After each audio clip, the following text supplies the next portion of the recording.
Well, I think coaches are great at being curious. So I think use that skill and get involved with AI, play with it, experiment with it. You can't break it. Don't put any personal information in there, obviously.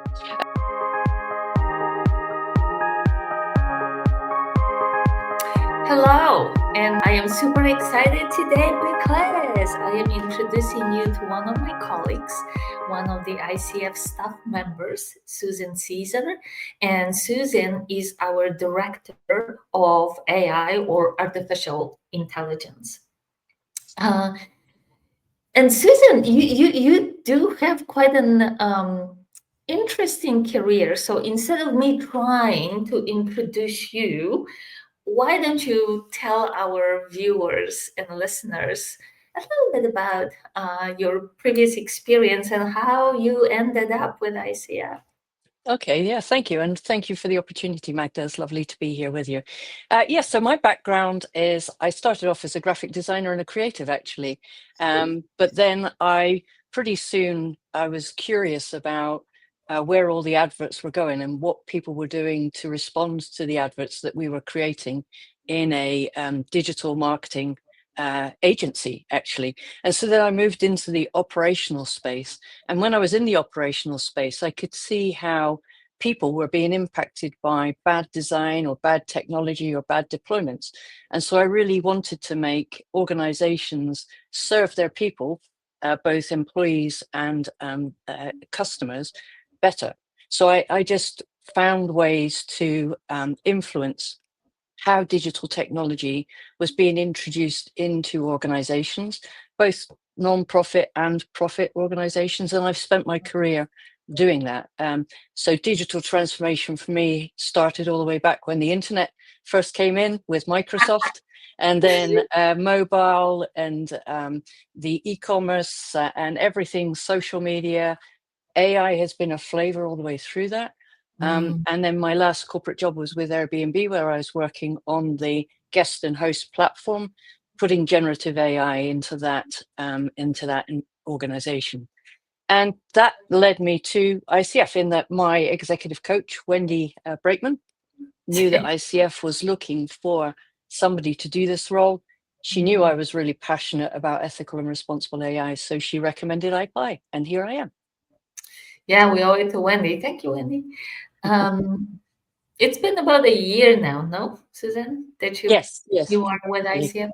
Yeah, and I have to give a big credit to the ICF board of directors who earlier, so about a year and a half ago, understood the tremendous influence, impact that AI has on the field of coaching, and being very absolutely committed to be a source of credible information, education to our members around AI, because there is still a lot of fear around it in the field, lots of myths, lots of misinformation. And on the flip side, maybe slightly too elevated expectation of world becoming a much better place just because we have the new tools, like we went through it so many times in the history.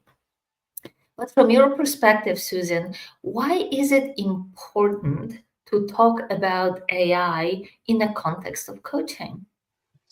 Well, I think first off, I would just celebrate ICF, especially in its 30th year, for the fact that you had the innovation, or you had the foresight really to think about how new emerging trends might influence the profession.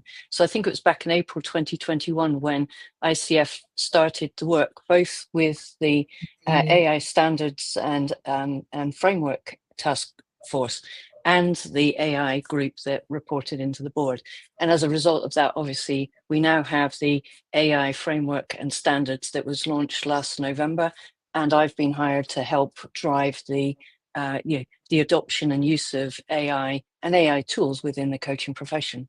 I think it's really important because AI is not going anywhere. It's here to stay. It's been here really since the 1950s, but the explosion happened with ChatGPT really, and generative AI. But it's important for us in the coaching profession because not only does it help elevate our coaches and enable them to do more or to spend more time with their clients, but it's also changing the way that we think about coaching as a general profession. So if we think about AI, it's really, I think it's more than just a tech shift. It's actually inviting us to think about what it means to be human and what are those values of human coaching that really are necessary and crucial for coaching. And those would be things like presence, curiosity, the questions that we ask, and being in the moment, our lived experience with our clients. And clients are going to increasingly use AI in their life and in their work. So Mhm. therefore, it's important for our coaches to discover and experiment with AI so they can relate to how their clients might be using it in their life and work.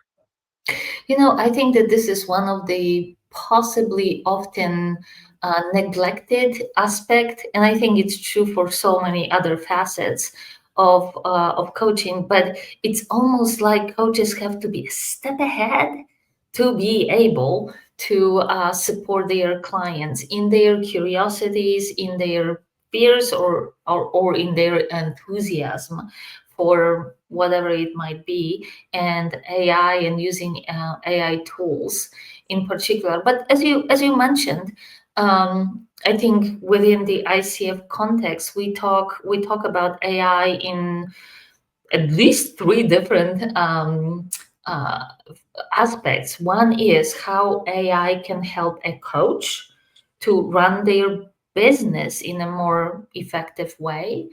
The other one is how AI can help the client with all sorts of information, and also to your very point, to make them more familiar with AI and use of AI. But we also talk a lot about scaling of coaching, right? Many comments around coaching in the global context do point into coaching still not being very accessible, coaching being available only to, some say elite, some say limited group of people, while we know, if not us, who we know that coaching could support and help a significantly greater number of people. Hence the advent of platforms first, and now the AI supported coaching tools. What is, and I know we're working with these developers, and that's a beautiful thing. Where do you stand on utilizing AI coaches in a larger scale applications? Well, I think there is a difference between the generic LLMs or the generic AI platforms like ChatGPT, Gemini, Claude, etc., because those are not built for coaching specific uses. And so I would be cautious with using those general tools in this space. And I think in that space, ICF probably has a responsibility to drive public awareness for people that haven't got any understanding of coaching and Mm. are using AI for what they think is coaching, but it's a very different experience and it's probably very different outcomes. So I think there is work that we need to do in that space across the profession, actually, to help people understand what coaching is and how different AI coaches are to human coaches, and why the human coach really is going to be the one that helps people realize their full potential and humanity to really realize its potential. However, there are a lot of tools within the coaching profession, and we're working with the developers in those Mm. spaces to ensure ethical and responsible use of technology, but also that it is what we're hoping is that they adopt our standards and our frameworks so that their technology is built on our competencies. And so people can be assured about the level of ethical and responsible use of those tools. Um, But you're right. The tools and this kind of proliferation of tools provides Mhm. more opportunity for access and scale, especially if, from our point of view, these are built in ways that are ethical and responsible. Um, then it could open up the opportunity for more people to benefit from coaching and to be aware of it. Mhm. I guess the other thing I would say in this space, though, when I think about my conversations with Akina and DEIB, not everybody does have access to the internet and to AI tools or platforms. Indeed. So that's something that we're advocating for in our in the inclusive innovation space. We want to find ways to help the underrepresented get access, because then I think that scaling is possible. Yeah, it certainly is. And I will be quoting here my colleague who used to serve on the board of directors of the ICF Foundation, and Morel Furman is his name. And he would always say that we should not be thinking about what's possible, but rather what's needed, and Mm, aim for what's mm, needed, because typically there is a gap because mm. between what we think is possible versus what's needed. So that's really very important. So again, quoting another luminary of ICF, MCC coach, Marsha Reynolds. Marsha would say AI coaching is um, transactional. Human coaching is transformational. Would you agree with that? Absolutely. Yeah. No, I do use that phrase myself. So I think that's Mm, a very good way to think about it. In terms of, if you think about your coaching practice, all of the things that are transactional and administrative, where could AI take on those tasks, right? mm, To mm. allow you to have more time to do the thing that matters most, which is the transformation, the time that you spend with your clients to really help transform their experience of life and the world, and at them realizing their goals. And I also hope, my hope is, the more that we adapt and adopt AI, the more that we might solve some of the big problems that faces the world and humanity. And that would be, for me, I think that's what drives me. It's my Right. purpose, it's my mission, is how might we get more people up to that top of the higher purpose so that we are, really truly helping the world. Yeah. Yeah. Welcome to ICF. Um, in just about every conversation, you cannot avoid the mention or notion of five, some would argue seven generations working in the same workplace. And what we know from research, not necessarily our own, but coming from other sources, is that the digital natives, the Gen Zs, Alphas, they frankly would rather use their device and therefore the AI coach to start their journey. Um, it is also being indicated by the same research that that opens up their curiosity of more transformational coaching, that being human coaching. So, is there a wisdom of um, not being too terribly stringent on recommending only human coaching, but rather give that little taste of what coaching might be via AI supported tools in order for people to come to and a human coach with that transformational power behind them. Yeah, I mean, so if we think about Gen Z or any upcoming, population in terms of coming into the workplace and things, I think that's all about agency.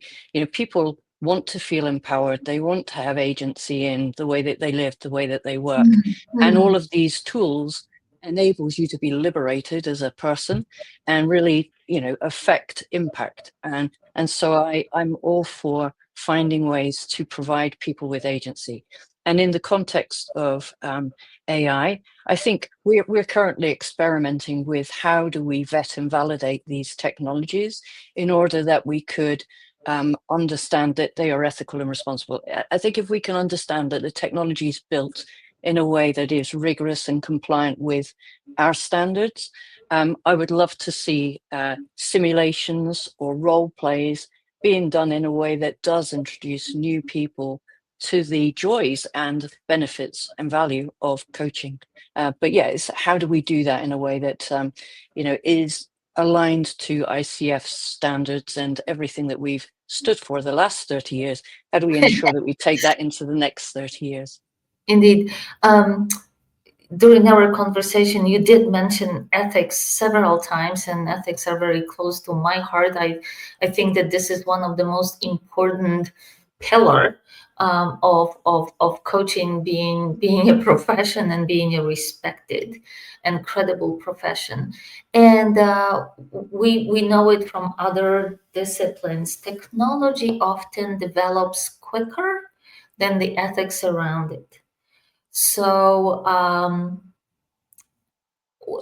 what do you think needs to happen so that this exponential growth of technology is also grounded in the ethics, especially of confidentiality, use of data, um, and who knows whatever use of information being collected.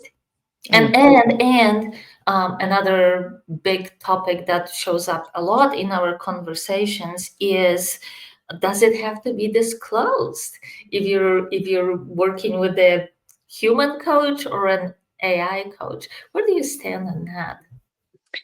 So I think in terms of the development of the technology and the ethical side of it, so I guess as an individual, if I'm about to use some of these technologies, what I would advocate for is that people are really reading the service agreements before they start using these technologies, just to be sure about what they're signing up to in terms of Mm. the use of data, privacy, where it's stored, because it matters where the data is stored.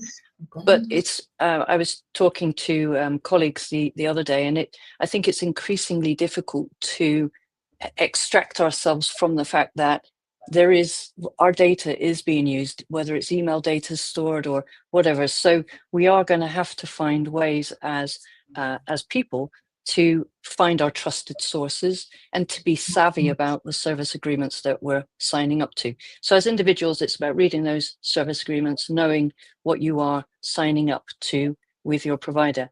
I think in terms of the industry, or the profession, I should say, for us as the leading global coaching profession, we care deeply about the ethical and responsible use. So we have our code of ethics, we've got the AI standards and framework. They are always reviewed, and if they need to be updated, we go through a process to ensure that we are always relevant in terms of those key rigorous standards. And that's no different in the AI space. But as we move into more of these emerging trends, we are looking at what else does our profession need from us, and how might we either create research or create pilots or experiments or document things. So you will be aware that we've set up 2 advisory groups recently. One is the ICF AI Council, and the other is across the profession. It's called the AI Coaching Coalition. And those are 2 advisory groups that help us listen to the signals of what's needed across the profession so that we can respond proactively and ahead of any need for those types of signals or clarity in terms of alignment or standards. And I think in that space, there probably is something that we need to work across the profession Mm. for, because it's well, AI could be an opportunity or a threat. And therefore, I think if we work together, we've got more opportunity to build or continue to build the profession in ways that help it be sustainable and scalable. Certainly, certainly. And as we said before, for some, and look into the demographics of our own organization. Still majority is in that beautiful 45 to 55. However, we're gaining more of a younger coaches in the ranks of ICF members or credentialed coaches. Um, and yet, there is still perhaps not a huge level of education of the tools available, what they can do for you. So I do know, of course I know, that we being you, created a series of webinars for Mm. our members to give them a bit of a closer glimpse into that sphere. Could you tell us a little bit about those and why in the first place we decided to do that? Well, we did a pilot to see what appetite people had for AI educational series, really. And the overwhelming majority of people were very positive about the 3 webinars that we did. However, I think there is a wider opportunity to create more access. Again, access, as you said earlier on, is how do we get more people to have more awareness in order that we can fuel their curiosity. But I'm hoping that eventually people will experiment with AI and eventually adopt it so that more people become, practical users of AI, and they find ways to incorporate it within their practice or their business. So to do that, what we're currently doing is counseling our members across the chapters and the membership to ask them what their needs and expectations are. And our hope is that we can launch a YouTube channel, or on our YouTube channel, we start to run a regular series where we invite people in from the industry to demonstrate their tools, but also so that we can get other people to come in and talk about how are they using AI in their practice, and what tips and tricks can they share with their colleagues. So yeah, that's something we're hoping to launch early next year, January. Yeah, that's brilliant because again, it's a choice, right? It's a choice. Are you gonna use it or not? It's an individual choice. I keep hearing that statement more and more at different venues. Is like, no, AI coaching is not taking your job, dear coach. Who's gonna take your job away from you is a coach who uses AI. Mm, So it's like with anything else, right? Use the tools that are supporting your business rather than not use them out of maybe simply lack of education and information. mm. Okay, so in addition to the YouTube, potentially series, a regular series, what else is in store for ICF in the space of AI, and how do you foresee AI being more of a element of everything we do Mhm. rather than being separate little unit? Absolutely. Yeah, no, I think it does form part of what everybody will be doing. And Mhm. so, my role as the director of AI should become, something else in the future, because everybody should be the director of AI, right? So it's Right? just going to be part of everything that we do. Um, and so yeah, when I think about the work that we're doing at the moment, we're working on, for our ICF members, we're going to have an AI community within Engage. So we're working on a landing page for that soon. We're looking at how we might support our chapters with toolkits or things that they might need. So again, we're Brilliant. asking them what Brilliant. they want Yeah. from that. Um, we're working with the AI providers to find ways that we can experiment with different tools to vet and validate what they do. So we've got 3 prototypes that we're thinking about again for early next year. Um, in terms of the membership, we're thinking about how might we be more active on social so that we can share more of the Mhm. good news that we know about and the facts and figures. So for instance, the global coaching study, there was it's a rich source of information for us. And what I was really pleased to see is the majority of coaches have very positive views about AI. They know that it's here to stay, it's not going anywhere. They can see how it can support their practice, they're saying it's quite early in terms of knowing how it's going to really affect us, but there's some very positive views there. And in terms of usage, I think we've got 53% of coaches are saying they're not currently using platform, but 47% are saying that they are. And the ways in which they're using it, I mean, one-on-one virtual coaching, 35%, scheduling and client management, 23%. So there's a lot of really good data in our global coaching study that gives me a lot of hope for how we will embrace and adapt to the future of coaching. Yeah, I think that this is always so important to listen to the voice of the field and sometimes be, frankly, a little bit ahead of it, right? Because sometimes what we observe being our sole job is to observe and listen to the signals from the market and also anticipate what might be of importance to our members and non-members alike. Lots of information of ICF website is actually available to members and non-members alike.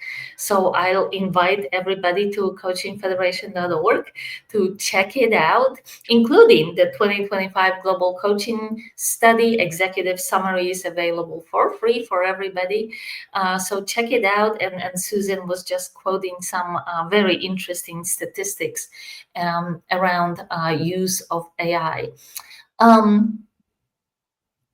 So, based on our conversation, clearly, we do a lot, we, ICF, do a lot to perhaps bridge a gap of educational gap, really, for our members, not members, coaches, who are interested in AI and how AI can support and augment to some extent the practice of coaching and possibly the profession of coaching. So, where can people find all this information? Well, again, our website has two really rich areas that I would recommend people go and look at.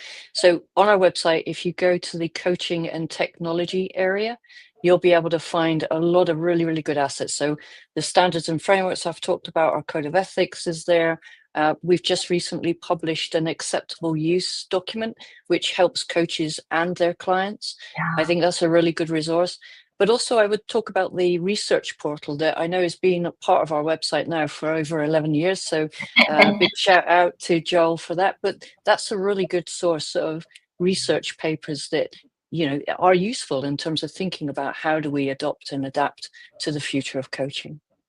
Yeah, that's brilliant. What did I tell you? We're right at the end of our time.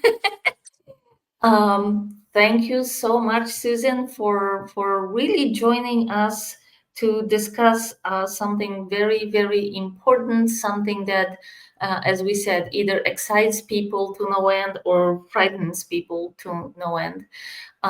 So I appreciate you for everything you're doing and spearheading so much about AI and AI in coaching.